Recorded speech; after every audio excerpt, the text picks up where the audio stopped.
disturb the entities that are in that house now. Yeah, that's what happens a lot. Think about, how many investigators they've had in that house over the years, and they all have different personalities. They've been to Lord knows how many different haunted places. So, yeah, some of them's going to pick up attachments or have spirits following them. So, like I said earlier, these spirits, especially if they're a little nefarious and are attached to one of them, they get in that place. It's like an all-you-can-eat buffet for that because of all the emotions and they can feed off of all the people staying there for the bed and breakfast and all the other hunters and even the workers there. So it's very plausible that does happen. Well, like she said, they have had guests there in the middle of the night just take off. So something is going on. I could tell you this. If I'm laying in bed and I have the blankets halfway down and all of a sudden they start coming up and I see that, you think I'm going to stay the rest of the night at that place? I'm not going to. You might. Sam might. I would. But I tell you, no, not me. No, thank you. I think I'm concerned about the Ouija board because you could take an average, demonic influence, perhaps. You could take someone who's a mild-mannered person and have one of these entities take possession of you and do these horrific acts, and then the person not even remember it. I mean, that's drawing out another possibility, and those things do happen. Oh, yeah. Just think about a lot of horrendous murders that take place. Is the person actually guilty of murder if they were possessed? That's something later down the road as we get more into the paranormal, our society, they might look how they treat homicides different because I'm sure there's been a lot of cases where people have committed crimes, horrendous crimes that were taken over by entities. Yeah, well, I can name a... Somebody talk. Come on, we can't have dead air. No, we did good, and I'm not stepping on each other. I was going to say it might be wise in the future that they start doing taking the paranormal aspect a little bit more seriously and doing a paranormal profile on people as well as physical evidence and see if any of those things relate to possibly as evidence of maybe a psychological profile being mixed in with a paranormal profile. They should. I don't know if it was Tom who does our bumper music, who's retired in law enforcement, but I think one night we were talking, and I think he mentioned too about people that committed crimes and stuff. Maybe they were possessed. Maybe I got it wrong from them. Maybe I got it right. But just think about that. How many people have we executed that maybe weren't really guilty of committing the crime? If they were possessed, it's something. If you do believe in the paranormal, I'm just saying, people out there, if you believe in the paranormal, if you believe in life after death, if you believe there's entities out there, good, bad, or what have you, if you believe that people can get possessed, if somebody was possessed and they committed a horrendous crime of some sort, should they be given the death penalty and put in prison for the rest of their life if they didn't have any control over their body and their mind? These are great questions. It's kind of a gray area because, number one, a lot of times if something's possessing you, you've either invited it in or you've inadvertently invited it in. Now, that doesn't mean that it's justifying it or anything. It doesn't make it okay. But it's a tough one because we still have rights. Now, I can tell you that, like Son of Sam, he said that something was in him, talking to him, making him do things, and a couple of the other serial killers have said the same thing. But what's the answer? I think it's way down the road. It's nowhere near. But it's very plausible that something could get into you and influence you to do bad things. Absolutely. Well, let's say you're a kid and you grow up in a house that has entities in it. Is that your fault that your parents bought a house that had evil spirits in it? And you grew up in it and you were possessed? And there's times you weren't possessed, but then there's times that when it wants to possess you, it possesses you. And then if you go out and commit a crime of stealing a car or killing somebody, when you were possessed, you had no control. You didn't bring that on. It was because, well, your mom or dad bought a house that had some type of evil whatever in it, entity. So, I mean, you got to think it that way, too. There's people out there maybe totally innocent of anything. It's just because where they were brought up. We got to look at this. I mean, if you're going to believe in UFOs, if you're going to believe in, life after death and reincarnation, and if you believe that there's ghosts, spirits, the Ouija board, then we got to keep an eye open more and find out before we actually sentence somebody to death if they actually had control of their mind when it happened. If an entity, if we can prove that they're being possessed, then I think maybe they need to go get whatever, but I don't think they should be executed for it. That's just my feeling. They're not guilty. I agree 100% with you. 100%. Absolutely. How about you, Sam? Well, it's been the subject of movies. I'm really a fan of a lot of movies, and unfortunately, I'm cursed with a memory of remembering all of them, so it takes me a long time before I have to watch a movie again because I know how the whole thing goes. But there are movies that talk about, I remember one in particular had Denzel Washington in it, where it was a entity or something that jumped between body to body to body to body, and he couldn't keep up with him. And, that's, of course, fiction, but there's a lot of movies that imply possession or possession of people and successive possession.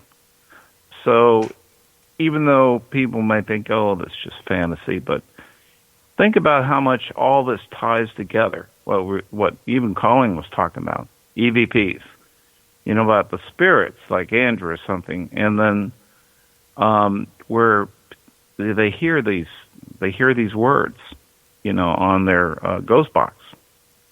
And then, of course, you have the spirit of this Michael, and, of course, he shows up with a smell of the spirit, okay? Even to the point where they're actually hurting people, especially the ghost hunters. I mean, we've actually had a lot of things that seem to relate to this. I mean, when we're looking at the particular issues of the murders, for instance, they seem to tie into the paranormal. Well, guess what? Guess what else ties in the paranormal? All the other subjects we talk about. We go in cryptids, UFOs, so interdimensional. I think that's the tie-in word, is interdimensional entities. And sometimes don't have a separation between the spirit world and interdimensional, being one and the same. All these things could have had influences on these people. I just cannot picture a human on their own having the heinous, what's the word I want to use? Being so heinous to do the horrific things that they do. I mean, right now, that was bad enough back then, but today, every single day there's reports of worse atrocities. And the most current one was the one down in Mexico with the Mormon family. Oh, yeah. I mean, how much more do we need to have before we're convinced that there's some other influences on people in general that are causing these things? Well, now the thing in Mexico, I'll be honest with you. I've known, and I have friends that live in Mexico.